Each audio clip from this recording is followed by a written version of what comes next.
Assalamualaikum warahmatullahi wabarakatuh. My name is Muhammad Arif Aqil bin Zabani, and today I will present my progress report on my research study on mango peel and eggshell as heterogeneous catalysts for biodiesel synthesis and the performance of resulting biodiesel in a diesel engine.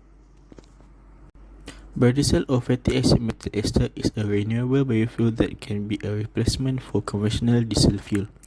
Where population growth and urbanization is a concern on energy security on a global scale. The use of conventional energy sources is known as not environmentally friendly. Added with concerns in future energy security has made the demand in biodiesel grown in the last few decades. Biodiesel theoretically has low sulfur content, which would reduce the emission of gases such as sulfur dioxide, nitrogen dioxide, carbon dioxide, and particulates that are hazardous to human and the environment. Biodiesel can be produced from the reaction of triglycerides and alkyl esters with the aid of catalysts. As shown in the diagram, triglycerides can react with 3 moles of methyl acetate with the aid of catalyst and can produce fatty acid methyl ester or biodiesel and triacetane as the byproduct. Homogeneous catalysts can cause drawbacks, especially during downstream treatment. Heterogeneous catalysts can be a substitute for the homogeneous catalyst. It can be processed from organic waste and have the potential as biodiesel catalyst due to the presence of minerals such as potassium and calcium. Biodiesel can be used in conventional diesel engine in blends with diesel. Malaysia mandates the use of B30 biodiesel blends on all land transport by 2030 as stated in the National Energy Transformation Roadmap. The performance of biodiesel can be determined by comparing parameters such as engine power, specific fuel consumption, thermal efficiency, and gas emission. Biodiesel can be considered as a suitable substitute for fossil fuel diesel as it emits less pollutant while still be able to use conventional diesel engine. A wide range of feedstock that can be used to produce biodiesel, which includes palm oil, rapeseed oil, canola oil, and soybean oil. The most common method of producing biodiesel is through transesterification process. It is estimated that about 50,000 tons per year of waste cooking oil are disposed to the environment without proper management. The use of waste cooking oil in producing biodiesel has been done in numerous previous studies and are highly favorable as it tackles issues such as economic, environmental, and waste management. Waste cooking oil can contain high free fatty acid or FFA content that can cause saponification that hinders biodiesel synthesis. Methyl acetate is a chemical compound with the formula CH3COOCH3. It is commonly found in colorless liquid having a fruity odor. It is usually used in industries for several different uses, including chemical synthesis, paint removal, and adhesive. The use of methyl acetate in biodiesel production can be used as a substitute raw material for methanol. It can offer benefits such as reducing environmental impact and improve fuel properties. Catalysts obtained from biologically occurring natural sources such as plants or animals can be produced by processing it into finely ground ash. It must be calcined first in order to remove any organic molecules that may be present. As for mango peel, the peel can approximately account for 20% of the mango's weight that is rich in potassium.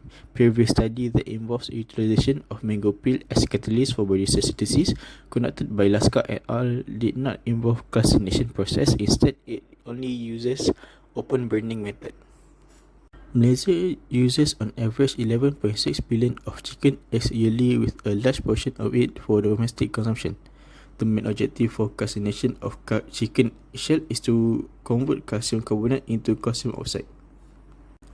Biodiesel is most commonly produced by transesterification of vegetable oil or animal fats with hydroxyl groups of alcohol. Alcohol can be replaced with other reactants including methyl acetate. The reaction with methyl acetate will instead produce triacetane as the byproduct. Response surface method or RSM is an optimization technique that evaluates the effects of input variables on the output variable.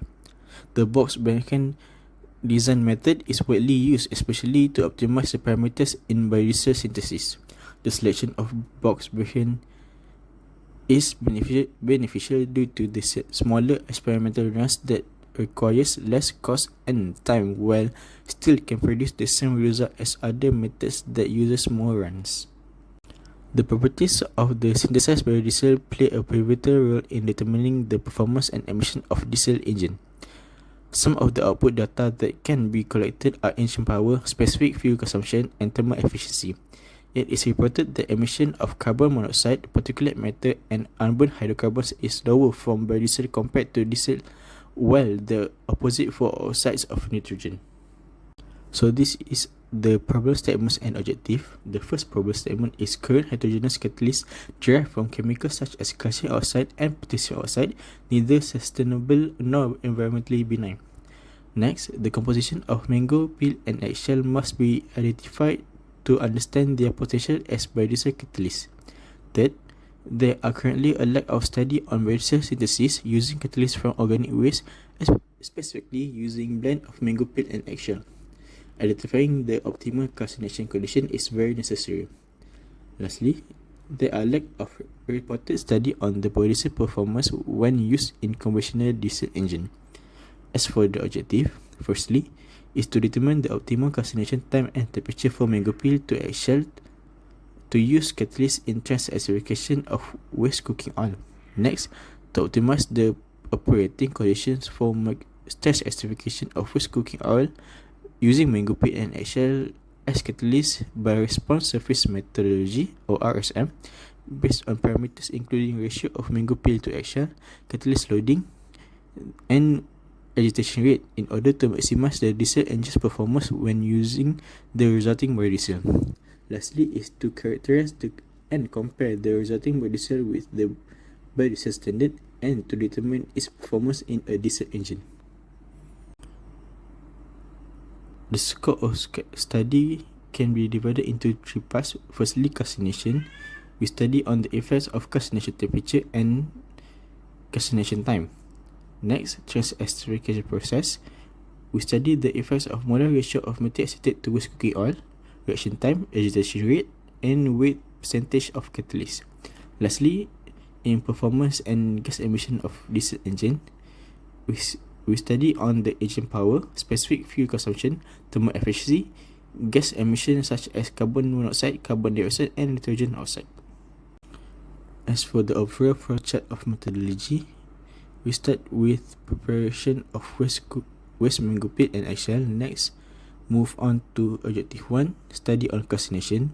Then objective 2, optimization of trans-esterification process using RSM. And lastly, for objective 3, the study on diesel engine performance with different biodiesel blends. This is the pre-treatment for waste cooking oil. Next is the methodology for preparation of catalyst. First is study on optimum temperature for calcination, and next is study on optimum duration for calcination. Next, the optimization of variable using RSM method. Box Benchmark design will be applied to evaluate the impact of three variables, which are eggshell to mango peel catalyst ratio, catalyst loading, and agitation rate. Preliminary experiments will be performed first to identify the optimal temperature and molar ratio between methyl acetate and waste cooking oil. Flame yield will be determined using GCMS analysis. Lastly, in the methodology is the diesel engine performance and emission analysis.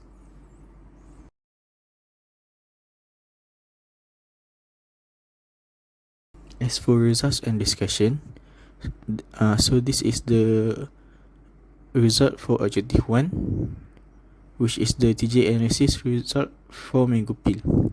The TGA and DTG analysis shows weight percentage and thermal efficiency respectively, and the thermal stability has been achieved around 500 degrees Celsius. Next, the TGA and DTG analysis result for eggshell. The result shows thermal stability was achieved around 800 degrees Celsius.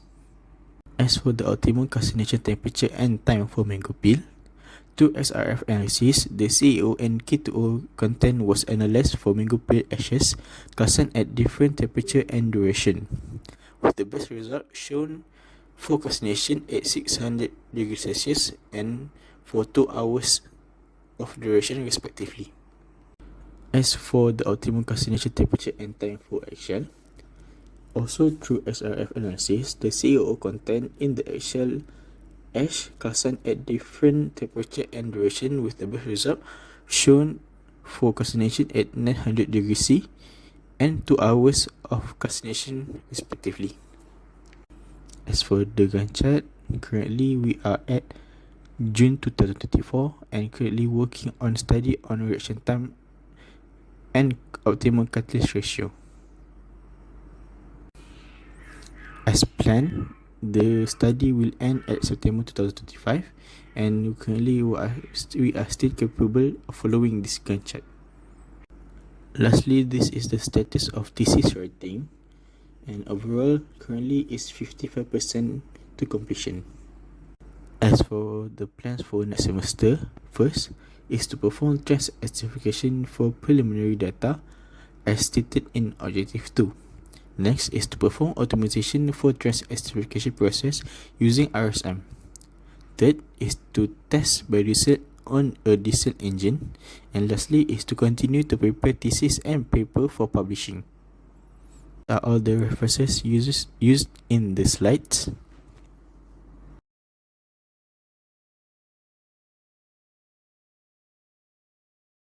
All from me, thank you.